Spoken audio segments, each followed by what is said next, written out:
title of this piece actually is called The Elks Lodge. And the meaning behind this one, I guess if I had to say, would be the ideas of Shriners is always like a mystical thing about them, and it's almost like a brotherhood that these men have with each other. And it's always been kind of like a curiosity to me. I grew up like learning about secret societies and really intrigued by masonry and stuff like that. And I guess I'll talk about the tricycle now, so everybody has even though I'm not a fan of it, the tricycle, actually Dan got it, I appreciate it. Bought it, thank you, I appreciate that. I love that. That's a great piece. I appreciate it. The tricycle initially was an idea of I was actually going to tie dye. I was going to tie dye, and I actually did tie dye it, and I didn't really like it. It wasn't like it didn't have. It lost its whole look, and I was like, you know what? It should totally be traditional. But the idea, I guess, behind the tricycle is the idea of starting over, and like actually, and life is just like that, it's a complete cycle, as people get older, their friends pass away, and like, everything just kind of has a cycle, whether it's like through music or anything in general. And kind of when I actually do think of life specifically, I think of a cycle. How did you get started? As far as, I started doing graffiti at an early age, and I remember they were calling out the final grades, and like, our teacher was like, Sergio, you get 100. And I was like, Chop, how did I get 100? I didn't even do this last thing. And he pulled out his file cabinet, he had like every sketch that I did. Wow. He's like, I kind of like those things. And I was like, to me, I think that's what a teacher is. When you were doing graffiti, where was your mind at? Did you feel like you were beautifying something, or were you acting out, or was it an ego thing, like you're... It's kind of, yeah. There's a lot of places, like when we were doing stuff in downtown that was like, I really felt like needed to be there, like... What were you writing? Your name? Yeah, we had different names. I mean... So code names, or... Yeah, I guess the generations of graffiti now, and the way the generations are, like when we started, it was like everybody fought to like have something that's uniquely yours.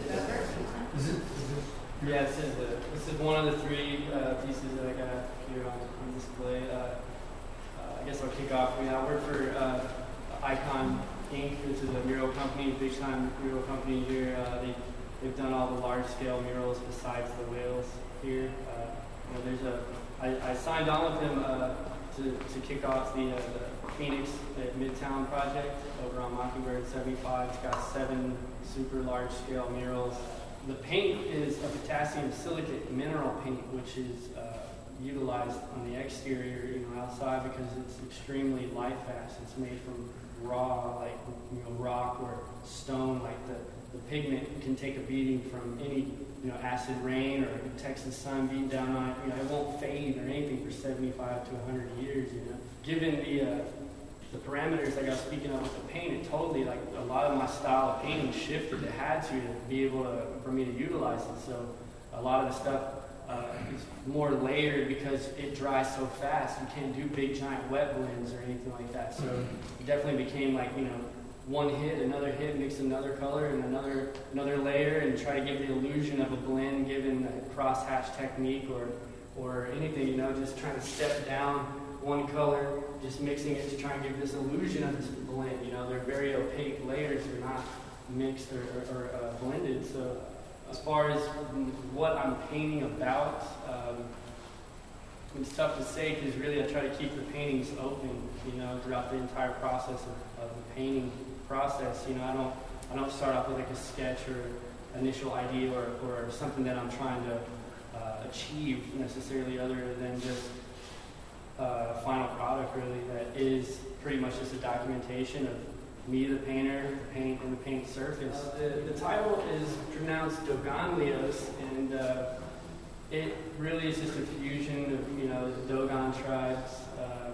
And I just figured it'd be pretty cool because this kind of was like an adobe type house that just kind of came to be on its own. Like I was sort of talking about, is these paintings build themselves, in an essence, I certainly would not sketch this out to paint it. Like, there was no preliminary, underlying goal. I mean, I started painting, the whole thing was like these crazy, painterly stuff, and then I threw in this.